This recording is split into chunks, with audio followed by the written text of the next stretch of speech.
welcome to Sew Pretty Kitty. This is my vlog where I talk about all the things I love about sewing, and this is day four of Turn My Stash into Cash. So I've been spending my annual leave this week trying to make some money out of the enormous collection of fabric that I've got. So you might notice I'm in a car this morning. I have just finished a school run and been to the post office to post off lovely Anna's bag, and yeah, I'm going to go and visit my friend Lucy. So you'll have heard me talk about her before. We did Sew Swap It together. There's a big lorry going by. We did Sew Swap It last year, which was a free event where people could just come, bring all their old bits and pieces, sewing related stuff, patterns, fabric, notions, anything that they were pretty sure they weren't going to use but would like to swap for something else. And there's a video. If you go to my channel list, you can see the video we did for that. So today I'm just popping over to see lovely Lucy for a cup of tea and a biscuit, and we're going to chat about some plans that we're cooking up to do something else, sort of sewing socially in the surrounding area, so that people can come along and learn something new maybe. So yeah, we're cooking up ideas today, and then obviously I'm back home to finish off my sewing. So I've got a bit of a stiff neck today. It's hard work doing all this sewing. I don't know if I could do it for a living. It's been fun though, and yeah, I'm hoping to get those fabric flowers finished today, and also I've got another couple of little quick and easy ideas. The headbands are coming on well. I cracked on with those last night after I said goodbye. So yeah, let's see how the day unfolds, and if Lucy will let me, I will show you her beautiful sewing cabin in her garden. So let's hope she says yes. See you later. Here we are in Lucy's lovely sewing cabin. Is it a cabin, Lucy, or is it a workshop studio? Sewing studio. Look at all these lovely goodies. I love coming here. It's like eye candy. And all this fabric down here. I'm going to put in the show notes below the address of Lucy's online store, so you can pop along and check it out. Here's Lucy. Hello. And this is her workshop space where everyone comes to learn how to sew. She just made me a cup of tea, so we're going to sit down and have a chat. It's looking a bit officey today as opposed to sewing you today. Yeah. But I think it always looks lovely. Right. Thank you. Oh, I'm back again. Oh, I love seeing Lucy. Lucy is so inspiring. She's so full of ideas and like enthusiasm, and I have no idea where she finds the time in her day. The cat's in here, so if you hear jingly jangly bell, that's what that is. What are you doing, Jinx? You come say hello? Oh, look, here she is. Jinxie. Getting bigger, aren't you? Hey? Had enough. Yeah, so Lucy, like I said to you before, she runs her own sewing studio, and it's such a lovely place, and she has got all these huge ideas and aspirations, and she's just a really inspiring person to know, and I can't hardly believe I didn't even know she existed a year ago, and we live really close to one another, so always like to hook up with Lucy for a nice cup of tea. The fabric flowers I made yesterday were actually, I learned how to make those as one of her live videos on Facebook. So if you go along to Facebook and look for Made by Lucy, she's got a sewing community on there, and she will do, there's the cat jingling again. She will do live sewing sessions occasionally, and she's pinned the one with the fabric flowers to the top of the post, so hopefully if you want to learn how to I made those fabric flowers, then you can go and see how Lucy did it. And she also has an online website called Ribbon and Thread, so I will pop all the details down below if you want to go and check that out. So yeah, we've had a lovely morning having a good chat about sewing, and now I have got to go and do some grown-up stuff like the dishwasher and washing machine and hoovering, but I also have like a whole ton of fabric flowers to finish. I also have some headbands I want to make, and I also picked up a couple of brightly coloured zip from Lucy. So I was thinking about maybe making zipper pouches, perhaps, if I get time. But anyway, the flowers have to be finished first. Yeah, so I'll catch up with you as the day goes on. See you later. So, I have something fairly funny to share with you guys. I do this quite often, and I don't know whether or not you guys are good at numbers and stuff, but I seem to find that my memory for numbers is absolutely shocking, and I do often get muddled up with dates and stuff. And I have just discovered that the school fair that I have been crazily sewing the last 24 hours for is not this Saturday, it's next Saturday. Actually laughed out loud when I found out, because that is exactly the sort of thing that I do. I get something in my head, and then it's concrete and it's happening, and then I realise actually it's not happening, not this Saturday anyway. So I can go back to sewing leisurely, which has filled me with quite a bit of excitement, as you might imagine, because I don't know how people do this for a living, for business. It is just hard work. People don't realise just how much time and effort goes into handmade things, and then they expect to pay nothing for them because they're handmade. I mean, serious kudos to those people out there running their own businesses. I just don't know how you do it. Now I'm excited about the fact that I can sit down today and make something that I feel like making, that I am still going to be able to sell at the spring fair, or online, or in my Etsy shop that I set up, but there's no pressure there to have it done by Saturday, which is awesome. So I thought I would be honest about this and share with you my crazy dyscalculia, or whatever you call it when you get jumbled up with numbers. But yes, the pressure is off today. I'm going to sew something I want to sew. Catch up with you later. Bye.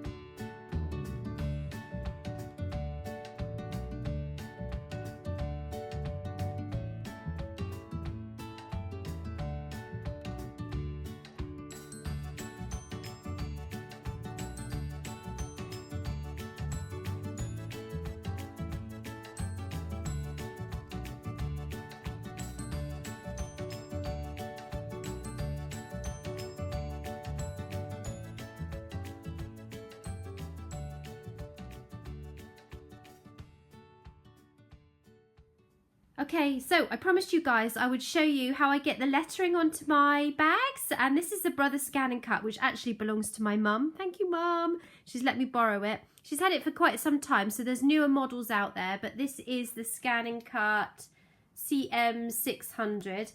And what I've done this morning, just now I don't have the pressure of the fair, I could have a little fiddle about. So what I've done is I've just made a little zipper pouch. I bought this zip from Lucy this morning, and then inside, I can't do this one-handed, I just popped some of that peacock inside with a nice sort of bright pink zip, and then I've put my Pretty Kitty label as a tag to help open and shut it. There was a stray thread there. So what I want to do is I want to print myself out some lettering to go on here. I'm probably going to write stuff again because that's already loaded onto the Scan and Cut, and I'm just having sort of like a play around. I've chosen blue for the lettering. This is the stuff that my husband bought me for Christmas. I think he got it from Amazon, Arteza, and this is heat transfer vinyl. There's 14 different sheets in there, and they're all sort of rainbow colours, so it's actually a really nice pack. You also get metallic silver and metallic gold in there. So, and it does appear, I mean, I'm not an expert with heat transfer vinyl, but it appears to be a decent make. They stick on quite nicely.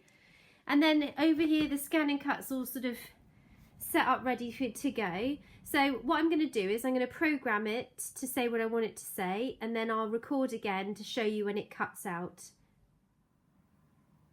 So I hope it's okay and you can see that. I've got stuff written on there. So this machine has the capability to take a memory stick, and you use some software called Canvas Workspace, And obviously there's pre-programmed bits and pieces on the machine anyway, but if you use the internet too, it opens up your options. There's slightly more fonts and things on there, and there's also some projects that you can download and put onto your machine. So I've gone with stuff, so let's try and do this one-handed. So I'm going to press OK. I've already checked to make sure with the heat transfer vinyl, you always cut on the white side of the vinyl. And what I need to do to this is mirror image it so that it writes it on backwards.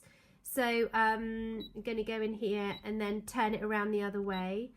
And then, oh, sorry, slipped already. It's hard to see what you're doing here. So now you can see it's a mirror image of itself.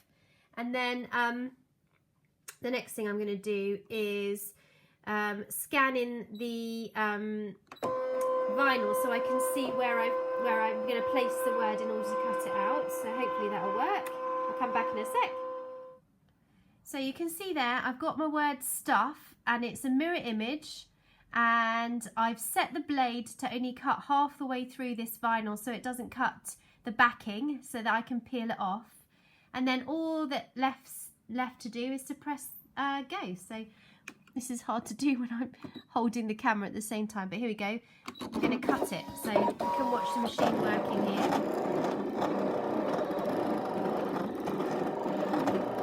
So there's a little blade inside that green cartridge that's now cutting the vinyl. It's like magic, this machine, I love it. And I'll come back to you when it's finished cutting and show you how to transfer it onto the pouch. Okay, the next step, once you've cut it out, is to actually physically cut it out with a pair of scissors from your big sheet. And then you have to do something that's called weeding. So you are then removing the vinyl that you don't want as part of your design. And you can see on the other side the words are becoming clear. So I'm going to go ahead and weed all of that, and then I'll come back and show you how to apply it to the bag. So now all you have left to do is to use your iron to transfer the lettering onto the bag, and then away you go. So I think you just press down for like 20 seconds. I'm fairly new to all this business, but the few I've done, I've had to press down hard for about 15 seconds, 20 seconds, depending on your individual iron, but it's worth practicing first to make sure you don't burn it or melt the plastic or anything. And obviously you have to put something between your iron and the plastic. So I usually just use a piece of paper. But yeah, that is my experience with the Brothers Scan & Cut.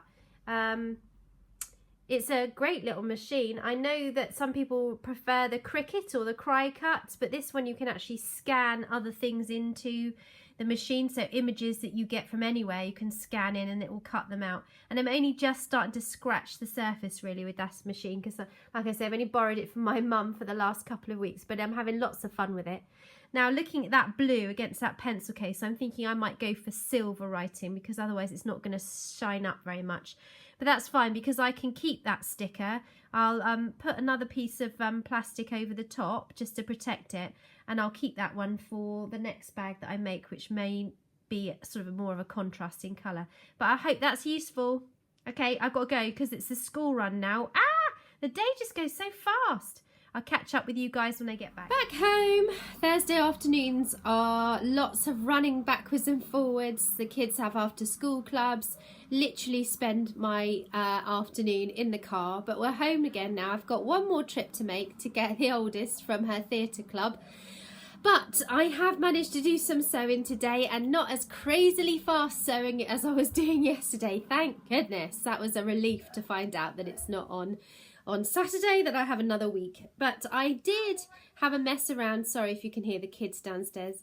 I did have a mess around with a fabric pouch, and I bought a zip from Lucy like I was showing you earlier on, and I've just made this really cute pencil case or makeup case or whatever, and inside I've lined it with the peacocks. So I have successfully managed to use this week some old duvet cover. Well, not old, it was new when I bought it, but a skirt. The peacock was actually a skirt which went horribly wrong, which I've repurposed. Still love that fabric, just a shame the skirt was rubbish. What else have I used? Denim from Old Bits and Pieces. I think there's an old tablecloth in there. What else? A dress that I've cut into bits. So yeah, my stash has been repurposed and I'm feeling quite good about it. And I'm really pleased with this. I hope the little brother scan and cut piece isn't too difficult to watch. It's really hard to hold a camera still and press buttons and stuff at the same time. But I hope you've enjoyed keeping up with me today. It's Thursday today, so one day left of the vlogger day. I'm going to have the weekend off. This is hard work, telling everybody what you're up to every day.